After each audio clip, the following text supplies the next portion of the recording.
Hey fellow lyricorns, it's Clifford Stummy, the Pop Song Professor, and welcome to my channel where we explain, create, and sometimes roast song lyrics. Today guys, we're talking about the 1975, and honestly, I want to convince you to go listen to their music. This isn't a sponsorship. The 1975 is not sponsoring me to talk about their music, but I honestly really like what they're doing, and I think there's something powerful and beneficial and deep about the kind of music that they create. It affects me in a couple of ways, and I think that based on what I know of you guys, I think that you would really like it if you don't already listen to them. It's at that really cool juncture that I think this channel kind of sits on, which is the intersection of deep and catchy. So, I mean, there's something to be said in these lyrics, but the music is also really fun. And they do that thing where it's like sad down lyrics, but at the same time, the music is so up. I mean, that's not quite exactly the quote from 21 Pilots, but I mean, you basically know what I mean. So I've got 7 reasons that you should go listen to the 1975 and become a super fan of their music.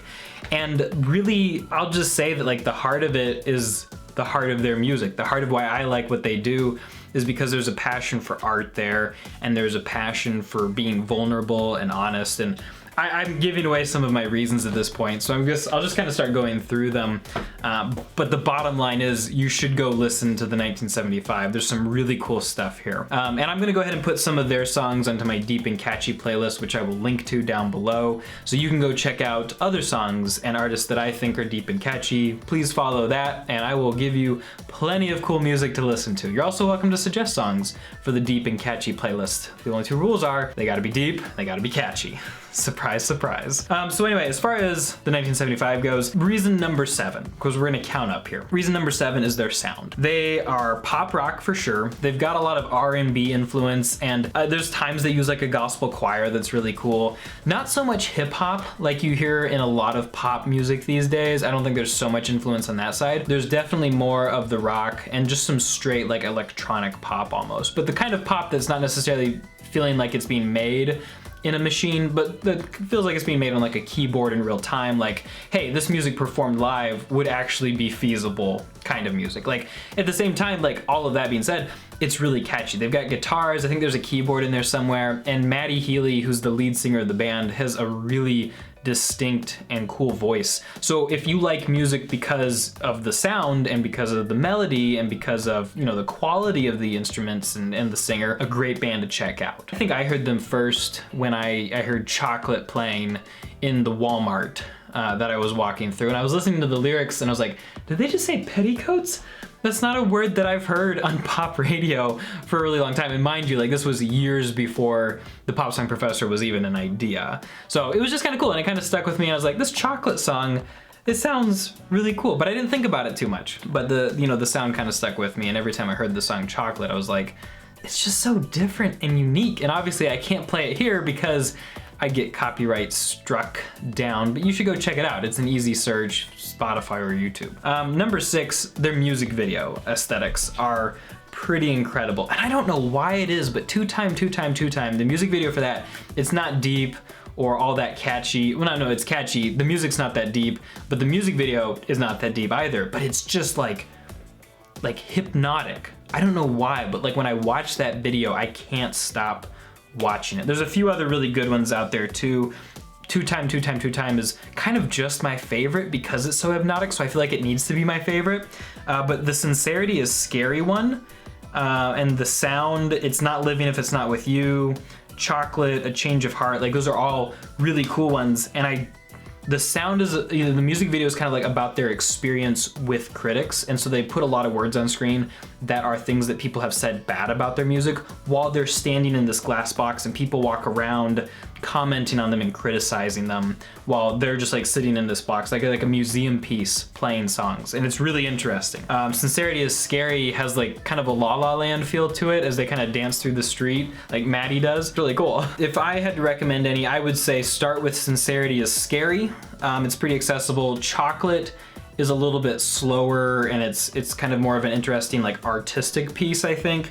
And then if you just want to have fun and see people who are also fans of the band, Two Time is really cool and so hypnotic. Reason number 5 is their values or their artistry. And there's a lot of things I've noticed about them. I read a while ago in, I think it was Rolling Stone, an interview that they did. They were talking about like how they wanted to make music that they wanted to make. And since then, I've read some interviews with Matty Healy, who writes their lyrics for the most part, and he's talked about how, you know, he would write these songs about things he was going through, and people would come up to him and say, hey, me too, like that's something that I'm experiencing as well, and it helped them get through it, which is something that those of you who are 21 Pilots fans, like we kind of know all about, right? But it's really cool to see other bands doing this exact same thing. They're almost like the British version of 21 Pilots in some ways, where their lyrics are similar, they're kind of at a similar cross-section of genres, leaning into rock pop, basically.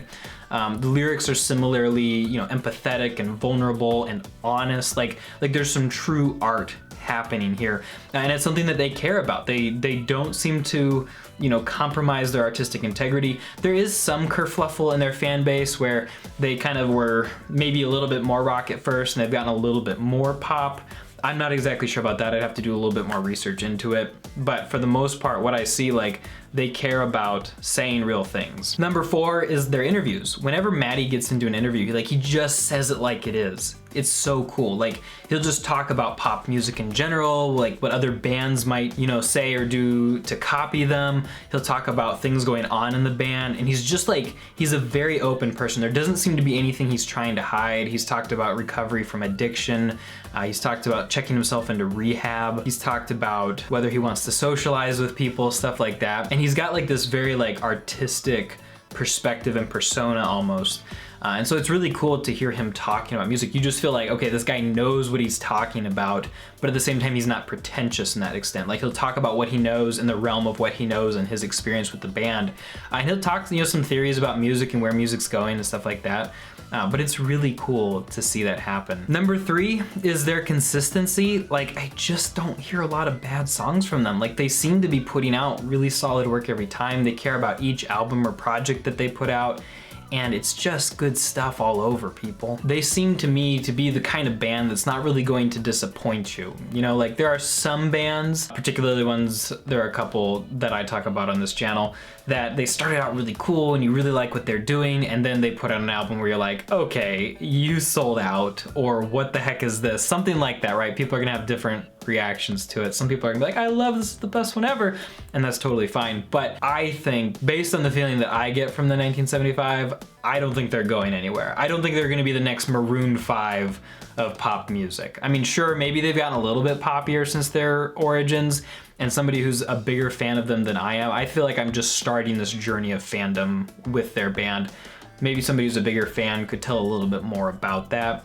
I think that Two Time, which I like, not because of the lyrics, but because of the music, is an example of them going a little bit more pop, particularly the music video that doesn't have all these deeper meanings and stuff. But generally, it seemed like they were just trying to have fun there, and they're still creating the same high quality music and lyrics that they've always been creating. Like, it's cool. Like, I think it's that artistic integrity that helps them keep moving in the same direction. And number 2 is their lyrics. Yes, the lyrics are so good. Like I said, the music is catchy, but their lyrics are so good. He said this in an interview. He said, if you shine a light on yourself, you shine a light on other people. Now, how I interpret that is that, like, you know, we cover ourselves in darkness. We try to hide parts of ourselves that we're ashamed of or we don't know what to do with. And so when we see somebody else talking about those and being open and honest in their lyrics, it helps us to feel a little bit more light in ourselves and feel like, okay, you know, maybe I'm not the only one. Maybe I'm not alone. Stuff like that. And it helps us to be more willing to confront or accept those things about us when we hear those in lyrics. So I don't have to tell that to you guys. You guys know what I'm talking about.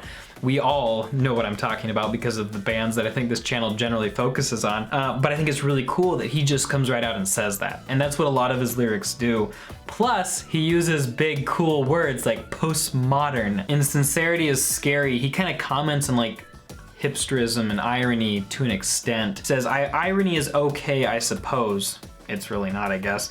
Culture is to blame. You try and mask your pain in the most postmodern way, where you're ironic about it, right? And you kind of make a joke about it, you know, about the pain itself rather than dealing with it. He says, you lack substance when you say something like, oh, what a shame. It's just a self-referential way that stops you having to be human. I'm assuming you'll balloon when you remove the dirty spoon and start consuming like a human. That's what I'm assuming.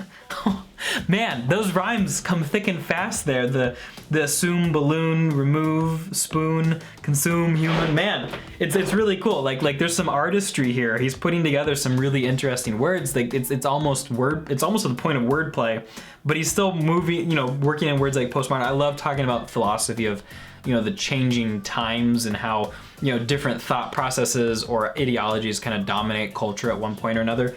And I think the 1975 is willing to talk about that too.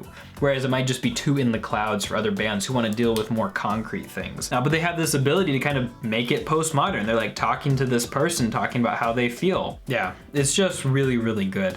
Which leads us to number one, the number one biggest reason that you should go listen to the 1975.